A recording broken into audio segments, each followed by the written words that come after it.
Surrender करो वरना होगा नरसंहार।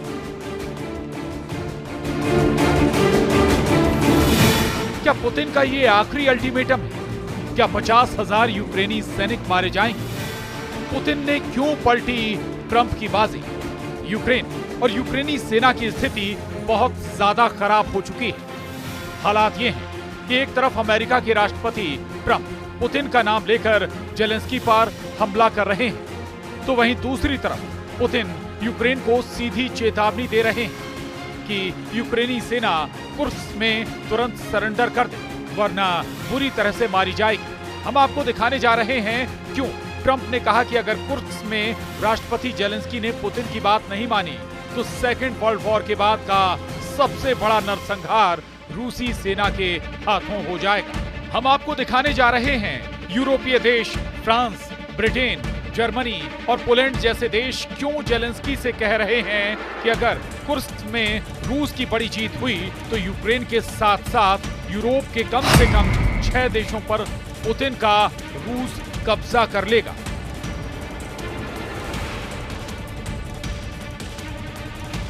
पिछले 24 घंटे में 3 साल से ज्यादा समय से चल रहा यूक्रेन युद्ध कैसे जेलेंस्की के लिए नासूर बन गया, ये हम आपको दिखाने जा रहे हैं। कुर्स्क में यूक्रेनी सेना का नरसंहार हो रहा है। पुतिन की स्पेशल फोर्स तैयार खड़ी। पश्चिमी रूस के कुर्स्क के इस इलाके को देखिए जहां यूक्रेनी सेना को भारी नुकसान उठाना पड़ा है। अमेरिका के तमाम हथियार जिनके दम पर यूक्रेनी सेना रूसी सेना पर जानलेवा हमला कर रही थी, उसे रूसी सेना ने तबाह और बर्बाद कर दिया।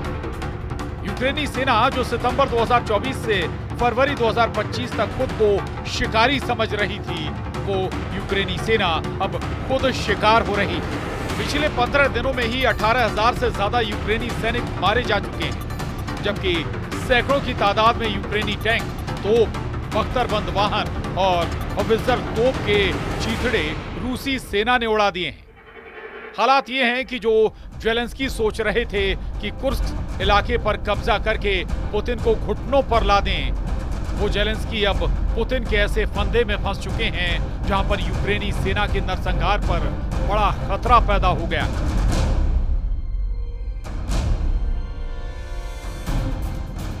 द्वितीय विश्व युद्ध से बड़ा नरसंहार होने वाला है। ट्रंप ने कहा यूक्रेन को मत मारो पुतिन।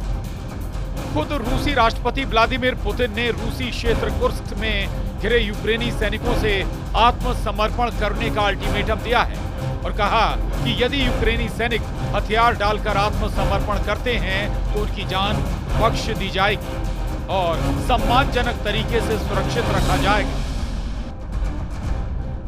पुतिन का यह बयान रूसी टेलीविजन पर अमेरिका के राष्ट्रपति डोनाल्ड ट्रंप के उस बयान के कुछ घंटों के अंदर आया है जिसमें राष्ट्रपति ट्रंप ने दावा किया था कि कुर्स्क में रूसी सेना ने की तादाद में यूक्रेनी सैनिकों को घेर लिया है।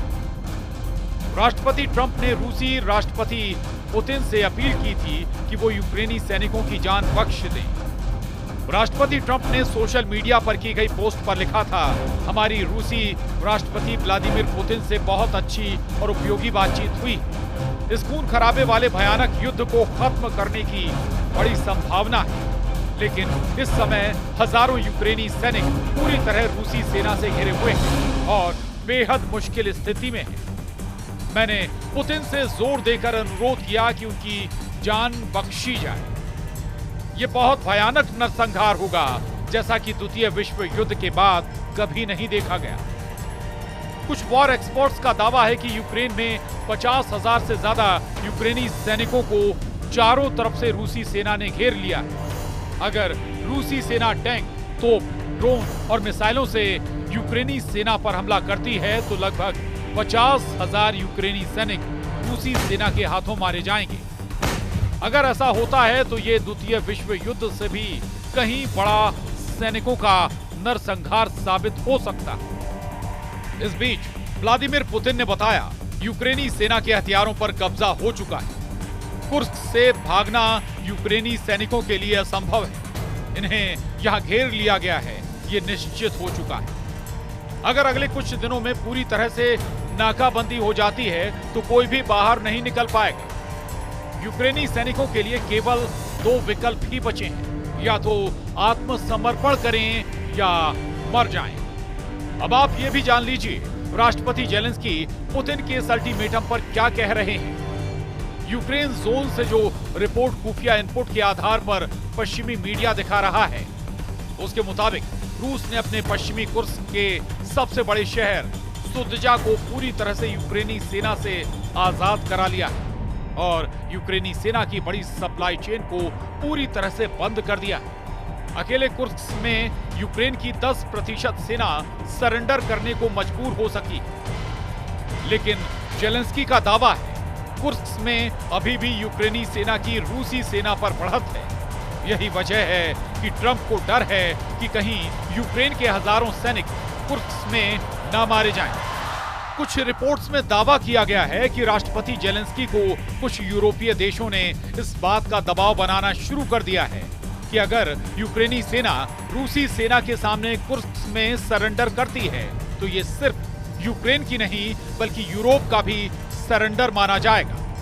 फ्रांस, जर्मनी, पोलैंड और ब्रिटेन ये वो देश हैं जो हर हाल में रूस की शर्तों के खिलाफ जाकर यूक्रेन के साथ युद्ध विराम चाहते हैं, जबकि पुतिन इन देशों को रूस का कट्टर दुश्मन मानते हैं। यूरोपीय देशों ने यूक्रेन को स्काई शील्ड सुरक्षा देने के नाम पर 120 फाइटर जेट यूक्रेन को देने का ऐलान किया है ताकि रूस की बढ़त को रोका जा सके। सबसे पहले हम ब्रिटेन की बात करते हैं, जो यूरोप में तो नहीं है लेकिन यूरोपियन यूनियन और नेटो की मीटिंग में यूक्रेन की तरफ से बोलने वाला सबसे बड़ा रूसी विरोधी देश है। ब्रिटेन ने यूक्रेन को रूस के सामने झुकने से मना कर दिया और दावा किया है कि ब्रिटेन सेना में मौजूद गोरखा रेजिमेंट यूक्रेन की तरफ से रूस के खिलाफ जंग में उतरेगी। यहां तक कि ब्रिटेन ने अपनी स्टॉर्म शैडो मिसाइलों के साथ साथ 14,000 करोड़ रुपए यूक्रेन को देने का ऐलान किया है। British PM Keir Starmer Ukraine को 14,000 करोड़ रुपए की मदद देने का ऐलान करते हुए कहते हैं कि इस पैसे से यूक्रेन 5,000 एयर डिफेंस मिसाइलें खरीदेगा। इसके अलावा यूक्रेन को जंग के लिए 25,000 करोड़ का लोन देने का वादा भी कर चुका है। वहीं फ्रांस ने भी यूक्रेन से साफ कह दिया है कि वो रूस के सामने नहीं झुके, चाहे भले ही अमेरिका के राष्ट्रपति ट्रंप कितना भी दबाव क्यों ना बनाए।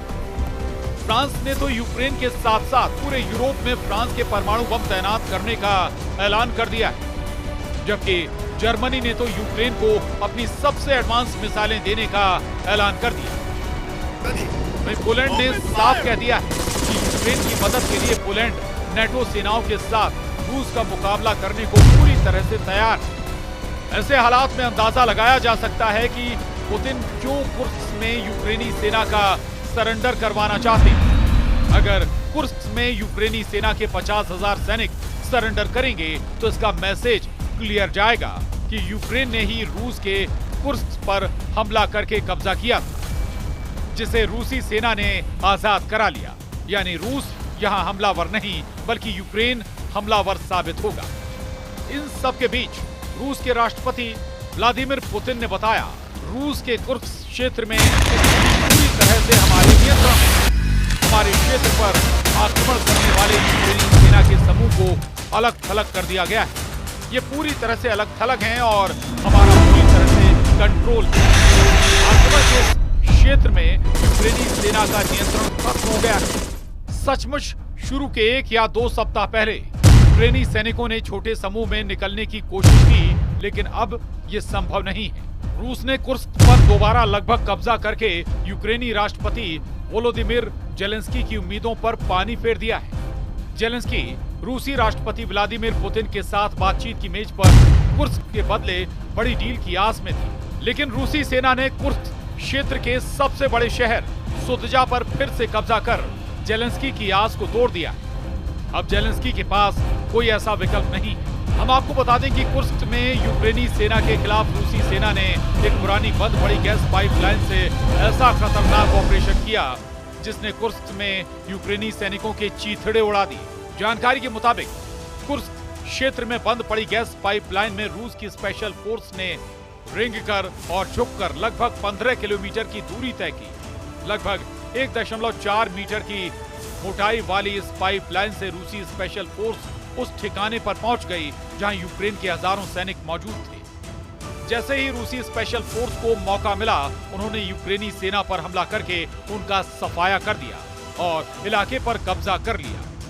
कुछ खबरों में यहां तक दावा किया गया है कि लगभग 30 दिन तक रूसी सैनिक 15 किलोमीटर गैस पाइपलाइन में चलते रहे, लेकिन यूक्रेनी सैनिकों को भनक तक नहीं लगी। जैसे ही रूसी सैनिक यूक्रेनी टुकड़ियों के पीछे पहुंचे, उन्होंने रात में घात लगाकर यूक्रेनी सेना पर हमला कर दिया और 10,000 यूक्रेनी सैनिकों को निहत्था करने पर मजबूर कर दिया। आप रूसी सेना की बढ़त और जीत का इसी से अंदाजा लगा सकते हैं कि इस वक्त रूसी सेना को पश्चिमी रूस के कुर्स्क इलाके पर दोबारा कब्जा करने में जरा भी यूक्रेनी सेना की तरफ से चुनौती नहीं मिल पा रही है। रूसी सेना की तरफ से दावा किया गया है कि रूसी इलाके कुर्स्क पर कब्जा करने वाले 10,000 यूक्रेनी सैनिकों को उनकी सेना ने चारों तरफ से घेर लिया है।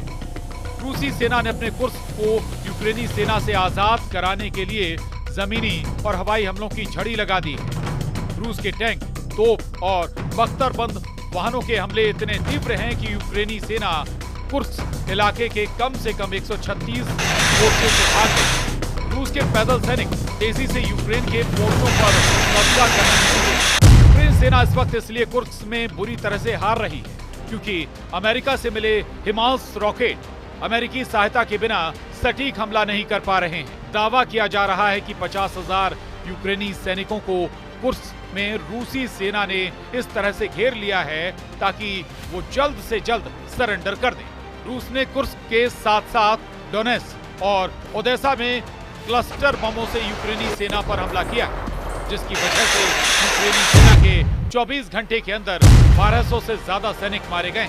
इधर मरते और हाँफते यूक्रेन ने फ्रांस से मिले मिराज 2000 फाइटर जेट और अमेरिकी F-16 लड़ाकू विमानों से रूसी मिसाइलों और ड्रोन को मारने की कोशिश की, लेकिन मिराज 2000 और F-16 जेट रूस के तूफानी हमलों के सामने फिसड्डी साबित हो रहे हैं। रूस ने 8 घंटे के अंदर ही यूक्रेनी इलाकों पर 228 हवाई हमले किए हैं, जबकि 115 यूक्रेनी मोर्चों पर यूक्रेनी सेना को भारी नुकसान पहुंचाया। कई इलाकों में तो सैनिकों को सरेंडर होते हुए भी देखा जा सकता है। तबाह इमारतें यूक्रेन के हालात खुद ही बयां कर रही हैं।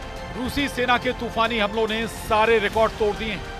पिछले 24 घंटे में पूर्वी यूक्रेन, दक्षिणी यूक्रेन और पश्चिमी यूक्रेन पर सबसे प्रचंड हमले रूसी सेना की तरफ से किए जा रहे हैं। हैरानी की बात तो यह है कि जैसे एक तरफ से रूसी सेना ने अपने सुखोई और बिग सीरीज के लड़ाकू विमानों से यूक्रेनी सेना के ठिकानों को तबाह कर डाला है, वहीं रूस की बैलिस्टिक क्रूज और हाइपरसोनिक मिसाइलों ने यूक्रेन के डोनेत्स्क, खार्किव, खेरसोन, जपोरिजिया पर अंधाधुंध हमले किए।